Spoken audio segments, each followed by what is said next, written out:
আমাদেরকে বলা হচ্ছে আমাদের সন্তান সন্ততি যেন আমাদের ধ্বংসের কারণ না হয়, আমরা যেন আমাদের সন্তান সন্ততিকে জাহান্নামের আগুন থেকে বাঁচিয়ে রাখি, জাহান্নামের আগুন থেকে বাঁচিয়ে রাখি।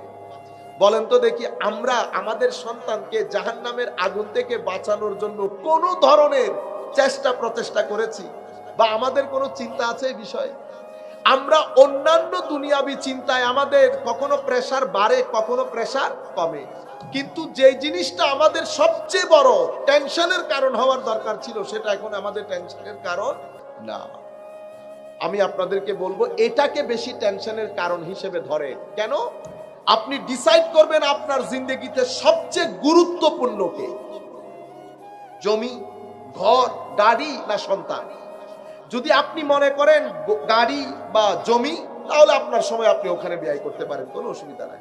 কিন্তু আপনি যদি আমাকে জিজ্ঞেস করেন, আমি বলবো আপনার জিন্দেগিতে সবচেয়ে গুরুত্বপূর্ণ সম্পদ যেটা আল্লাহ আপনাকে আমানত হিসেবে দান করেছে, সেটা হচ্ছে আপনার সন্তান। এবং সেই সন্তানকে তরবিয়তের প্রথম ধাপ, যেটার মাধ্যমে আমার সন্তানের ব্যক্তিত্ব গড়ে ওঠে, আমার সন্তানের ব্যক্তিত্ব গড়ে ওঠে, সেই প্রথম ধাপ আমার মাধ্যমে সম্পন্ন হয় মা এবং বাবা। মা এবং বাবা এই দুইজনের মাধ্যমে সন্তানকে জাহান্নামের আগুন থেকে বাঁচানোর যে কথা বলা হয়েছে, অথবা সন্তানের মাধ্যমে আমি ধ্বংস না হওয়ার যে কথা আল্লাহ বলেছেন, সেটার প্রথম ধাপ সম্পন্ন হয় মা এবং বাবার হাতে। কারণ এই দুইজন হচ্ছে সন্তানের প্রথম মুরব্বী, তাদের মাধ্যমে তরবিয়ত সংগঠিত হয়।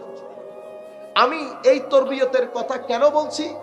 কারণ হচ্ছে সময়ের কারণে দ্বীন শিক্ষা করা, আখলাক শিক্ষা করার যে প্রতিষ্ঠানগুলো ছিল, সেই প্রতিষ্ঠানগুলো একে একে বন্ধ হয়ে এখন সেই জায়গা দখল করে নিয়েছে আমাদের মতো ফিতনাবাজরা, আমাদের মতো। আপনারা দ্বীন কোত্থেকে শিখেন? আমি তালিম এবং তরবিয়তের ওই ধাপটা আপনাদেরকে একটু পরে বুঝাবো। আমাদের ছেলেরা আখলাক হুমকির সম্মুখীন হয়েছে তাদের মোবাইলের কারণে। কিসের কারণে? মোবাইল। কিছুদিন আগে করোনা গেছে না, করোনা মহামারী ছিল, ঠিক না? আপনারা জানেন বর্তমান বিশ্বের সবচেয়ে বড় মহামারী কোনটা? কেউ জানেন না, কেউ কোথাও বলেনও না, মিডিয়াতেও কখনো আসে না। পৃথিবীতে এখন সবচেয়ে বড় করোনা মহামারী হচ্ছে যুবকদের হতাশা। কি জিনিস? যুবকদের হতাশা, যেটাকে ডিপ্রেশন বলে। বিশ্ব স্বাস্থ্য সংস্থা নামক একটা প্রতিষ্ঠান আছে, সেই প্রতিষ্ঠান বলছে বর্তমান বিশ্বে ক্যান্সার বলেন, দুরারোগ্য ব্যাধি বলেন, অমানবিক হত্যা বলেন, অসামাজিক কার্যকলাপ বলেন, যা সমস্ত অশান্তির মূল হচ্ছে হতাশা।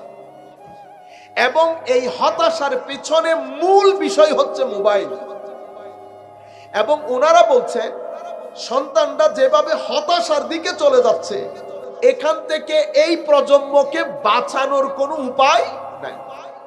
ঠিক এই সময়ের মধ্যে মানুষ যখন অতিমাত্রায় হতাশাগ্রস্ত, পৃথিবীতে হতাশার কোনো ট্যাবলেট নাই যেটা খাইলে আপনি 2 মিনিটে ঠিক হয়ে যাবে। সেই কারণে পৃথিবীতে মুসলমান হওয়ার, ইসলাম কবুল করার লাইন পড়েছে। মানুষ দলে দলে ইসলাম কবুল করছে, এটা আপনারা জানেন? জানেন? মানুষ বহির্বিশ্বে, পশ্চিমা বিশ্বে দলে দলে ইসলাম কবুল করছে। কি কারণে? শান্তির জন্য। কেন? পৃথিবীতে টাকা পয়সা আছে, ধন দৌলত আছে, নাই নাই নাই, তো সেটার নাম শান্তি। শান্তি কোথাও নাই। তো মানুষ মুসলমানদের দিকে তাকিয়ে মানুষ দলে দলে ইসলাম কবুল করছে শুধুমাত্র সামান্য শান্তির জন্য। আমি নিজে, যেহেতু আমরা বাইরে থাকি, অনেক জায়গায় অসংখ্য নন মুসলিমকে এই প্রশ্ন করার সুযোগ আমাদের হয়েছে, যে ইসলাম কবুল করার পরে জিজ্ঞেস করতাম, আপনারা ইসলাম কবুল কেন করেছেন? আপনারা জানবেন সকল মানুষের উত্তর একটা, শান্তির জন্য। শান্তি। এখন যেই শান্তির জন্য মানুষ ইসলাম কবুল করে, সেই শান্তি আমাদের থেকে চলে যাচ্ছে, সেই শান্তি আমাদের থেকে চলে যাচ্ছে। কেন? এই যে আমাদের এই মোবাইল প্রীতি, এবং এই মোবাইল প্রীতির কারণে পুরা পৃথিবীর মধ্যে একটা হতাশার চাদর পুরা পৃথিবীকে আবৃত করে ফেলেছে। হতাশার চাদর যখন আবৃত, আপনি যখন হতাশাগ্রস্ত হবেন, তো পৃথিবীতে অটোমেটিক্যালি কিছু জিনিস বেড়ে যাবে। কি কি বেড়ে যাবে? আত্মহত্যা বেড়ে যাবে। আপনি আপনার ছেলেকে আগে আর বাপ হলে আর ঘর ডেলি 3-4 বার বাইর করছি, ছাতির বাড়ি মারি ফয়েবের হিন্দি বাইর করছে, বাপ ঘর ঢুকতে ঢুকতে একটু উন্দি ঢুকি ছাত্র তুটি ঘুম যাতে না। বর্তমানে আপনি আপনার ছেলে বা মেয়েকে, গ্রামের পরিস্থিতি তবুও অনেক ভালো, আপনি শহরের মধ্যে কিছুদিন আগে কুমিল্লার মধ্যে, না জায়গার নামই না বলি, আমাদের এই জায়গার মধ্যে শুধুমাত্র বাবা সামান্য বকা দিয়েছে, সন্তান আত্মহত্যা করেছে। এবং বর্তমানে বাংলাদেশের মধ্যে এই সামান্য বকাঝকার কারণে এই যে আত্মহত্যার প্রবণতা বেড়ে যাচ্ছে, এটা কেন জানেন? হতাশাগ্রস্ত হওয়ার কারণে। আমরা সবাই হতাশাগ্রস্ত এবং আত্মহত্যা বেড়ে যায়, সমাজের মধ্যে অসামাজিক কার্যকলাপ বেড়ে যায়। আমাদের এখানে ড্রাগ বলেন, বিভিন্ন ধরনের যেই জিনিসগুলো আছে আমি জানিও না, ওই জিনিসগুলা বেড়ে যাচ্ছে না সোসাইটির মধ্যে। সবকিছুর পেছনে কি আছে? হতাশা। সবকিছুর পেছনে দিন থেকে দূরত্ব, নামাজ থেকে দূরত্ব। কেন? কারণ আমি ঘরের মাহৌল পরিবর্তন করে ফেলেছি।